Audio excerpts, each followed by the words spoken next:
Welcome to Gamer's Chair, the expansion of the Gamer Grudge series. I'm your host, Cal the Human Cheat Code, and with this series, we get to know the gamers that have been fighting on Gamer Grudge. So today's guest, I have Megan Gregory. Hey, Megan. Hey, Cal. Hey, everybody. So we kind of just sort of filmed an episode of Gamer Grudge, but it kind of went, we had technical difficulties, kind of fell through, but maybe it's because, my past guest, from GamerShare, TJ Dex, who won the source code, glitched the system. Who knows? So make sure you check out that interview. But we have Megan here today, who is new to the Gamer Grudge family, and she was putting up a pretty good fight. If you got to see some of it with Mortal Kombat, that's actually what I voted for in the poll. If the actual, and I might have judged for that too, but you had to wait to see when we do it again. But it was a good argument. So tell us a little about yourself. I know you do YouTube and stuff. So tell us about yourself before we get into the interview. Yeah. Actually, it's been a couple of months since I have really been watching YouTube and seeing people stream, and it's just you get that feeling when you stream. You're hanging out with your friends, and you're also playing the game, and you're helping other people in a way because maybe they haven't played it and they need help, and so when they see you complete something that they've been having problems with, it's like you're helping them in a way, and it's just that feeling of amazement. And so I've been starting to do that, and hopefully, fingers crossed, that it'll all pay off in the end, unlike real life. Oh, it's not that bad. Come on, it's cool that you're equating to like forming a family or a community, and then it's cool that you contribute to like helping people out. Like, they get to watch you play a game and experience what you experience as you go through it. But like also, like you said, it could be like a walkthrough for them as well if they're going into the game and deciding whether or not to beat the game. Do you review games as you play them too, or is it just strictly just playthrough? I kind of do both. I like to, before I even stream it, I play it by myself and kind of get to know it so I don't look like a fool like them. But basically, I do like some games like Skyrim, for example. I'll do the main quest, not just the side quest. I'll just do the main quest, and then I'll do another stream where I kind of do just a side quest. I kind of break it down, and just if they need help with something, I'll say, hey, what do you need help with? And I'll look into it. I kind of like to help people like they've helped me in the past, because some of the streams that I've seen, I'm like, hey, how do you do this? And they'll be like, okay, let me show you. And so that's what I want to do. I want to pay forward, I guess you would say. See, that's really cool that like not only are you having fun doing it, you're also helping others. So it actually works twofold. So that's awesome to hear. And that's cool because you build a community off of that. And that's kind of how we did with our shows on YouTube. We started helping other people and like guesting on their shows or fact checking like we do on Gamer Grudge and stuff. And from there, we started building our own shows. Like I have this expansion pass now for Gamer Grudge. And it's really cool to see like the community mesh together and help each other out. So that's cool that you're starting it through YouTube and doing gaming. So that's nice to hear. So I guess we're going to start going to the questions. What got you into gaming? What got me into gaming was actually my brother. I kind of saw him play all these games, and when I would see him play it and kind of figure things out, I'm like, hey, I want to do that. And so when I started doing it, he was there and he supported me. He's like, hey, if you need me, I'm here. I can help you, walk you through it and stuff. And so he's been a huge part of my gaming life. And basically ever since him and seeing him play the games, my world has just been opened to all these realms, all these galaxies. I mean, you get to step into another life and experience something. Basically, kind of like the cat has 9 lives, you have unlimited lives playing video games. It's just kind of back to that whole feeling thing. When you step into that and you play the game, it's just a good feeling, really, until you get to a frustrating part, but that's another thing.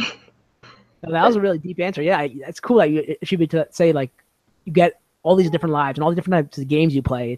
You can really go step into any role, and that's what's great about video gaming. But what game was it that connected you and your brother that he was playing? It was actually Skyrim, really. Just to see him living a different life and being able to live different lives in Skyrim. I mean, that's not the first game he got me into, but to see him play at that, it really was like, hey, maybe this is for me, you know, you can be whatever you want to be, really. And yeah, sure, you may die by a dragon, but you can always pick back up and you'll know what to do. You can do different things. You can do it as many times as you want. And yes, you hear my cat. Yes. Well, I affectionately like to call Fetty Wap, unless you have multiple cats. If that's the cat that I saw. Nope. Okay. This one's a different one. Okay, then I can't call it Fetty Wap. I'm going to send you a picture of Fetty Wap, too, just so you know who I'm talking about. Because he's from New Jersey, so connection to him. So what was your first gaming console? The first console was actually the Wii. The original white, blocky kind of Wii, where they were like, hey, don't use the controllers without the straps. When I got it, we got Legend of Zelda, Skyward Sword, and of course the Wii Sports. I remember playing the sports with my family, and it was a whole bunch of fun. But that was my very first console, and to this day, yes, even though they don't make many Wii games anymore, I still go back to it and I still play it. You can't beat your original first console. See, that's funny to say, because like the generation gap between me and you, I don't know if you know how old I am, but my first system was the original Nintendo. So Wii is a long step down from what I had, the original Nintendo. I remember my dad bringing it home and playing Duck Hunt and Mario back in the day, and that was great. That was so fun to play. But the fact that you brought up Wii Sports and how it brought people together, well, that was one of the questions that was or one of the answers used in one of the best sports games on past Gamer Grudge, and Eric Osmacher, I think, used it as his answer, and he talks about it with the same passion as you do, like how it brought your family together, and you love getting to it and playing it together. And like myself, as a purist for sports, I don't consider that a sports game, but I can understand. I have no qualms about it being a good game to bring people together. Yes, and even though you may beat them or whatever, in the end, you still had fun. You're still, I mean, you're hanging out with each other, and that's the main thing. You're having fun. And see, that's a good segue, because you brought up memories for both question 1 and 2. So this next question is actually really, what is your fondest gaming memory? Really, it goes back to that first question, watching my brother play, and sometimes we would play together, and yeah, there's competition sometimes.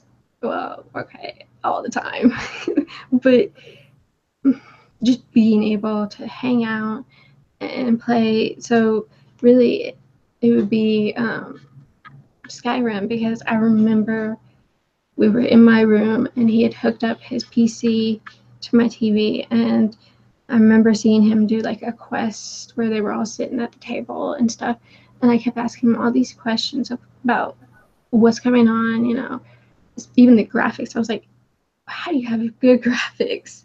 And it was just that moment where he was telling me all these things and answering all these things, and me seeing the Skyrim, how it was with the good graphics and being able to see it in first person and third person, it really opened a door for me. And I mean, to this day, I still, even when I play Skyrim and I get to that scene with the table, I think of that day. That was really, out of everything, my fondest memory.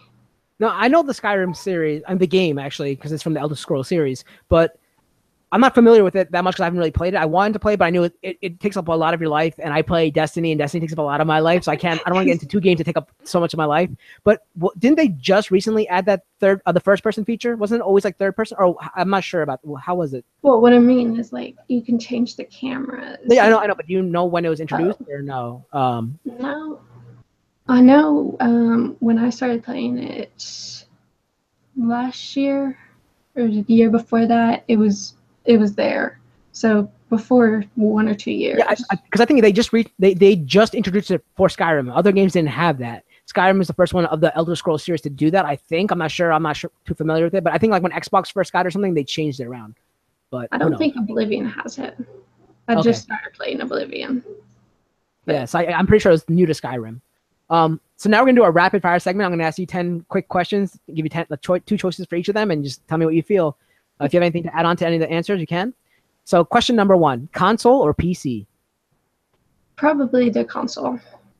And which console would you say? Oh, PlayStation 3. Okay. Well, that's going to come up later anyway. So Nintendo or Sega? Nintendo. Sony or Microsoft? Ooh, wow. Sony. Okay, I figured you said PlayStation, so I figured to go to Sony. Role-playing games or adventure games? Role-playing. The Fallout series or the Elder Scrolls series? Oh, dang. Oh, wow. Elder Scrolls. Okay, which incarnation of Zelda do you like better? The Princess Zelda or Sheik Zelda? Princess. Okay, good. I hope I didn't spoil that for you. You've played that game, right? Yes. Okay, good. Just. Would you rather stream on YouTube or Twitch? Probably YouTube. Yeah, that's my home. Uncharted series or the Tomb Raider series? Well, Tomb Raider. There's no doubt. Mario or Sonic? Mario. And would you rather play the Assassin's Creed series or the Watch Dogs series?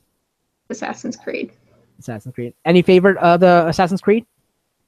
India. See, I never played that. I'm Indian myself, and I've never played the India game, which is weird. But that's just like a standalone game, right? Like a shortened version. Yeah, I mean, wait, are you talking about the India game, or I was talking about Ezio? Oh, Ezio. Oh, I thought you said India. You said Ezio? Yeah. Oh, okay. Okay, so the whole series of Ezio, right? The trilogy that he had? Yes, sir. Okay, yeah. okay.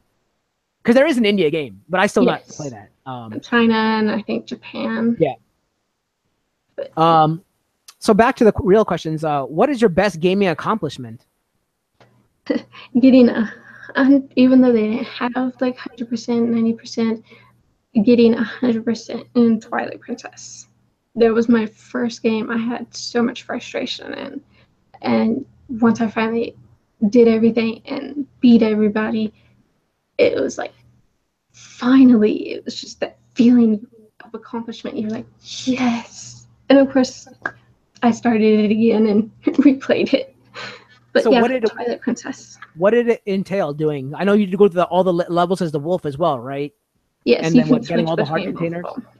Yes. The main thing, of course, is trying to rescue Zelda. But for me, it was being able to, like you said, switch between the wolf and Zelda, or not Zelda, Link. And Twilight Princess to me seemed kind of almost real, like a role-playing thing. And you were able to see, okay, here comes the bad guys, and you would be able to switch between who you wanted. And it was more than one game. There's another Zelda. What is it? It has where you can switch between all these other ones. I think it's Majora's Mask. Majora's Mask, where you put the mask on, right? Yes. That was the other game where you can switch. So basically, Twilight Princess set it up for where you can switch characters. And so being able to switch characters and have different skills, it really adds on to the game for me. And that's your favorite Zelda game, Twilight Princess? Yes. Number 1. Have you played Breath of the Wild yet? No, it's on my wish list. No. Do you have a Switch? No. Okay. It's on the way. Okay. It's on the way? For Christmas? Yes. Maybe? Okay. Right before it, but yeah. Okay. So that's cool. Then maybe you'll switch it up. But Twilight Princess was a fun game. I really was partial towards, everyone loves Ocarina of Time and Majora's Mask. I really like Skyward Sword a lot too, because with the whole thing where you lift your, I don't know if you play that Skyward Sword where you lift the sword up and then like strike. The game. Yes. Yeah. Okay. Yeah. So that was really cool, and like the final battle was awesome with Ganon. I thought that was a cool battle with the lightning to get it charged on your sword, right, and then hit it. And that was pretty cool. That was frustrating. Sometimes I couldn't get it right, and right. You had to do right timing. Just the Wii controls are hard, but like those timing things with Zelda, especially those games, are awesome. Skyward Sword is awesome. I love that battle. I think it was Ocarina of Time when he shoots the lightning at you. You gotta keep bouncing it back and forth. There's sort of the timing. That was fun. Like those are always cool. Yeah, I don't think it's Ocarina. Maybe I don't know which one it was, but you definitely had to like strike down and like bounce it back at him and stuff. So that was cool. Wait till you play Breath of the Wild though. That's super fun. Like it's really fun. No spoilers. Yeah, no spoilers. I didn't put a stream or anything about it either, but it's a fun game. It's so fun. I loved it. I tried to like 100% it, like you guys were talking about it before we went on air today. But like the one thing you have to do is get the 999 Korok seeds, and that's definitely not worth doing because the prize at the end of that is so stupid. That's why I'm not gonna go for 999 stars. I mean moons in Mario because it's not worth it. I don't think. Maybe another time, but not now. No. What future? I know you're getting Zelda soon, but what game that hasn't been released yet? So what future release are you looking forward to or purchasing or playing? I don't know if some people are up for it, some people aren't, but I'm really looking forward to the new Elder Scrolls. They haven't told us what they're going to name it, but I'm hoping that they name it Elsewhere because I feel like they can go anywhere with that game. And if they do it, I'll buy it because Skyrim has touched a heart in me. That was my first game. Then I did Oblivion, and so even Morrowind is on my list to play. So if they come out with this new one, I'm gonna get it. I mean, hopefully it's good. On PC, or are you gonna try to get on console? Probably console first because PC it's kind of iffy on playing that stuff, as you guys probably saw from my YouTube channel. Hey, it was a valiant effort. It was fun to watch. Yeah, true. Just hearing your comments in the background, we're like, oh man, is it working now? I don't know. It was funny. Yeah, like, oh man, I can hear it, but y'all can't. Yeah. So what do you see as the future of gaming? Where do you think gaming is going to go in a few years? What I see is kind of like they're doing now with the AR, the VRs, where you get to be right there in it.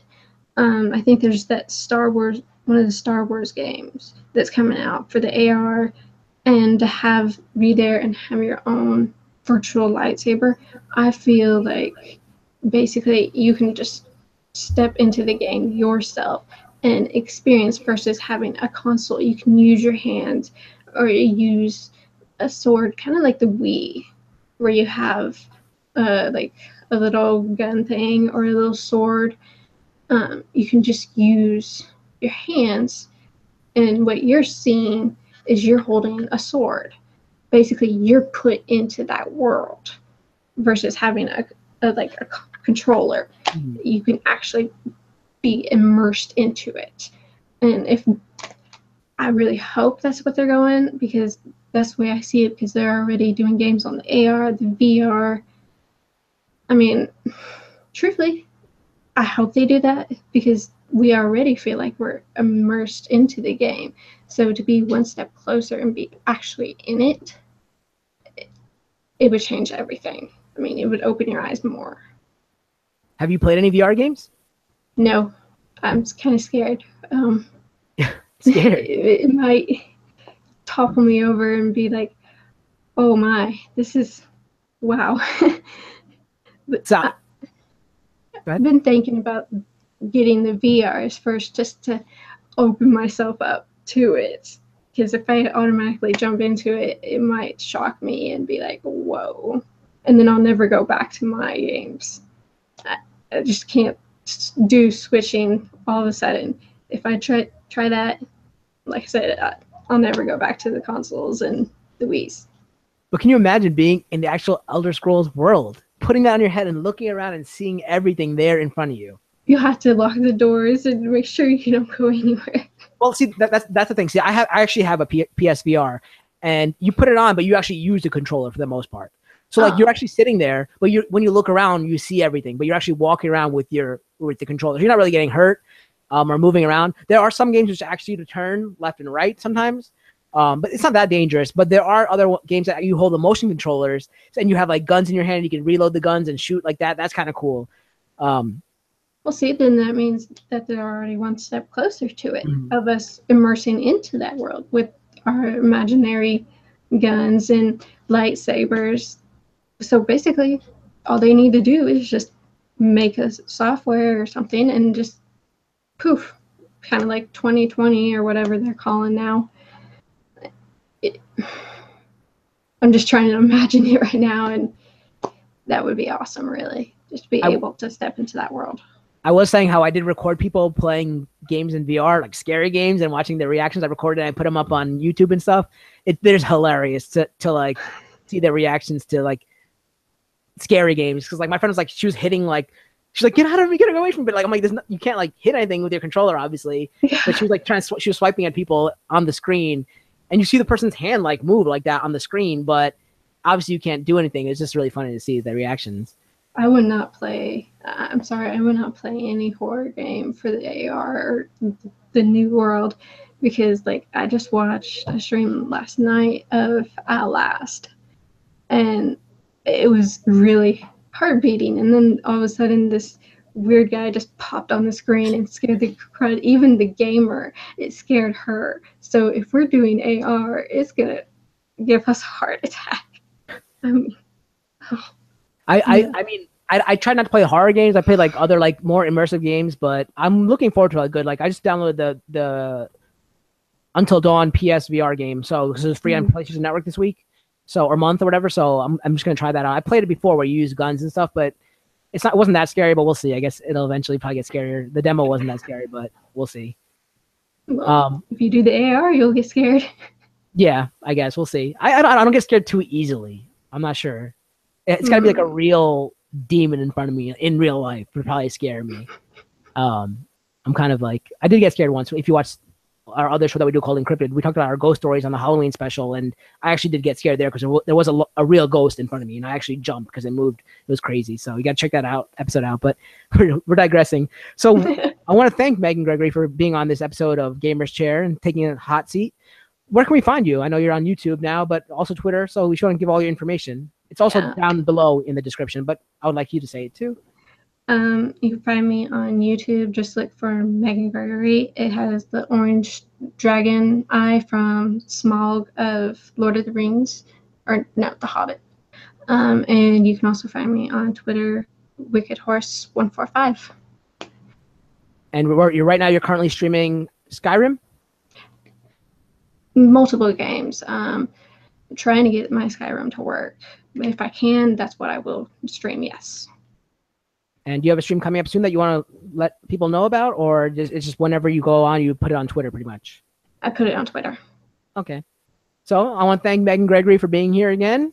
And she should be coming up on another episode of Gamer Grudge. Hopefully we can get that fixed and get her on and hear our other answers, because I know she has an interesting one for pitch, I'm assuming, because from the pitches I heard so far, they're pretty good. I can't wait to hear that. So thank you again, Megan. And until next time, game on.